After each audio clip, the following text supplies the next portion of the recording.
Hello friends, welcome to back my channel. My name is Samiksha. So in this session we will study nerve cell. Nerve cell होता क्या है, इसे neuron भी कहा जाता है. न्यूरॉन का फंक्शन क्या होता है, उसके कौन कौन से पार्ट्स है, वो क्या फंक्शन परफॉर्म करते हैं, आज हम सब इस लेक्चर में पढ़ने वाले. तो नर्व सेल बहुत छोटी है, हमारे ब्रेन के अंदर होता है. मिलियंस ऑफ नर्व सेल हमारे ब्रेन के अंदर होते हैं. About 80 million.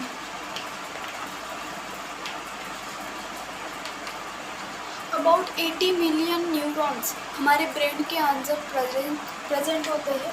About even 80 million neuron. तो नर्व सेल होता क्या है, नर्व सेल क्या फंक्शन परफॉर्म करते हैं, आज हम पढ़ने वाले हैं. तो नर्व सेल का मैं सबसे पहले डायग्राम निकालती हूँ.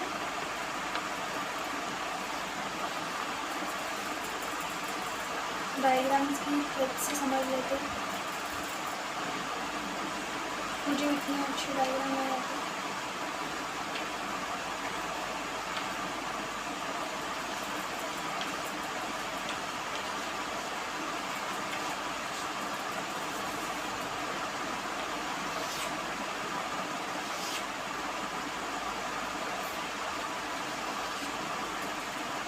यहाँ होती है ये एक्सॉन, फिर यहाँ से होता है ओके, ये है. तो ये हो गई न्यूरॉन की डायग्राम. तो ये जो है, ये आपको दिख रहा है, जो लाइन सेगमेंट्स लाइक जैसे दिख रहे हैं, रोड्स की जैसे दिख रहे हैं, इसे कहा जाता है डेंड्राइट्स.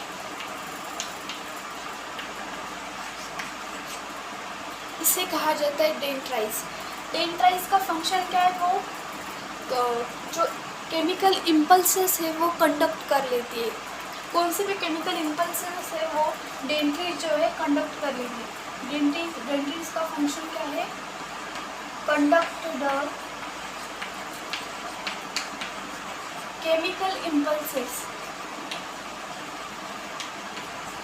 आप नोट डाउन करते जाना है, केमिकल इम्पल्सेस. जो डेंड्राइट्स है वो केमिकल इम्पल्सेस कंडक्ट कर लेती है, और कंडक्ट करने के बाद वो केमिकल इम्पल्सेस वो ट्रांसफ़र कर देती है in the cyton. Cyton means cell body. ये जो रहता है वो होता है साइटोन. इसे कहा जाता है सेल बॉडी. सेल बॉडी का उतना फंक्शन है, वो जो मैसेज है वो कंडक्ट इम्पल्सेस है वो और आगे पास कर देती है. सेल बॉडी होता है, इसको कहा जाता है साइटोन. जो सेल बॉडी है वो जो केमिकल इम्पल्सेस है वो आगे और पास कर लेती है, उसे कहा जाता है सेल बॉडी या फिर साइटोन. तो ये हो गया पोर्शन सेल बॉडी और साइटोन. अब ये जो है, ये है न्यूक्लियस. न्यूक्लियस का उतना क्या कोई फंक्शन नहीं होता इसमें. न्यूक्लियस होता है ये. देन ये होता है एक्सॉन.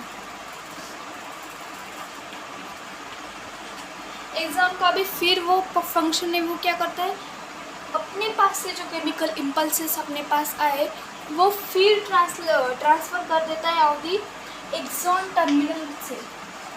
एक्सॉन टर्मिनल तक,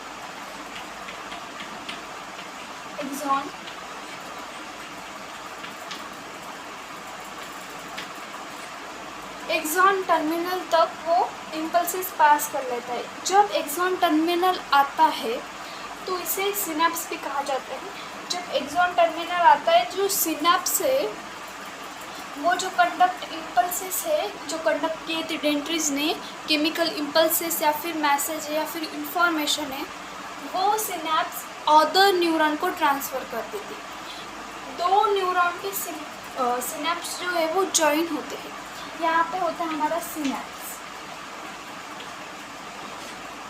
यहाँ पे होता है, बहुत नीचे होता है सिनेप्स. जो सिनेप्स जो है वो अदर न्यूरॉन से जॉइंट होता है, इसलिए जो सिनेप्स जो है वो केमिकल जो मैसेज है वो अदर न्यूरॉन को ट्रांसफ़र कर देता है. फिर सब जो न्यूरॉन्स है ब्रेन के अंदर वो एक्टिवेट होते हैं, वो तब जाके हमें सेंस आता है कि हमें कुछ लगा है या फिर कुछ हुआ है तो हमें फिर सेंस आता है कि हाँ ये हुआ है, या फिर इसकी टेस्ट ऐसी है। तो ये सब प्रोसेस होने के बाद, ये सिर्फ सेकंड में होती है प्रोसेस, ज़्यादा टाइम नहीं लगता है। न्यूरॉन सिनेप्स जॉइंट होते हैं हर एक न्यूरॉन के। ज़्यादा तो फीमेल में जो न्यूरॉन है वो ज़्यादा एक्टिवेट होते हैं, मोर एक्टिवेट होते हैं दैन मेल्स। फीमेल्स में बहुत ज़्यादा न्यूरॉन जो है एक्टिवेटेड रहते हैं। तो फिर ये सिनेप्स अदर न्यूरॉन से जॉइन होता है, ऐसे ही सारे न्यूरॉन एक्टिवेट हो जाते हैं, फिर हमें सेंस आता है। ये हो गई इतनी प्रोसेस। एक्सॉन का मैंने फंक्शन बता दिया। एक्सॉन जो है जो मैसेज है वो ट्रांसफ़र कर लेता है, मैसेज जो है ट्रांसफ़र कर देता है एक्सॉन टर्मिनल तक। Message transfer from cell body to axon terminal. Message transfer from, मैं ऐसे फॉर्म में लिख रही हूँ, सेल बॉडी से समझ लेना, CB यानी cell body to axon terminal. Okay, तो ये हो गई न्यूरॉन की प्रोसेस। बहुत ईजी है, कुछ हार्ड नहीं है इसमें। सबसे पहले डेंड्रीज कंडक्ट इम्पल्सेस करती है, chemical impulses in the form of chemical impulses. फिर डेंड्रीज वो इम्पल्सेस ट्रांसफ़र कर देती है इन द सेल बॉडी। ये है सेल बॉडी। फिर वो वही इम्पल्सेस पास थ्रू कर देती है, ये होता है एक्सॉन। और ये होता है माइसिलिन शीथ। उनका कोई फंक्शन नहीं है, वो सिर्फ रहते हैं, बट वो हेल्प करते हैं इन ट्रांसफ़र करने में। ठीक है, ये होता है एक्सॉन। वही एक्सॉन ट्रांसफ़र कर देता है, ना कहीं पे भी नहीं रुका हुआ, डायरेक्टली एक्सॉन टर्मिनल तक वो ट्रांसफ़र कर देता है वो केमिकल इम्पल्सेस। फिर axon terminal synapse other neuron को ट्रांसफ़र कर देता है। ऐसे ही सारे न्यूरॉन्स क्या हो गए, एक्टिवेट हो जाते हैं। तो ये पार्ट हो गया डेंड्रीज। क्वेश्चन आता है बहुत सारी एग्जाम में कि न्यूरॉन, उसके पार्ट्स एक्सप्लेन करो, या फिर न्यूरॉन कैसे वर्क करता है ये भी एक्सप्लेन करो। तो ये डेंड्रीज के बाद एक्सॉन टर्मिनल, एक सिनेप्स, देन होता है एक्सॉन, देन होता है सेल बॉडी या फिर साइटोन कहा जाता है। तो ये सब हो गए न्यूरॉन्स के स्ट्रक्चर, उसके पार्ट्स, उसके फंक्शन में मैंने भी बता दिए। तो आपको मैं समझ लेती हूँ कि एक न्यूरॉन और दूसरा न्यूरॉन कैसे जॉइन होते हैं एट द पॉइंट सिनेप्स।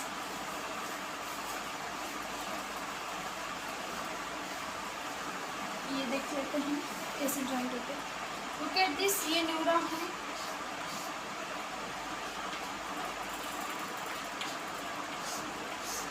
और ये भी एक न्यूरॉन है।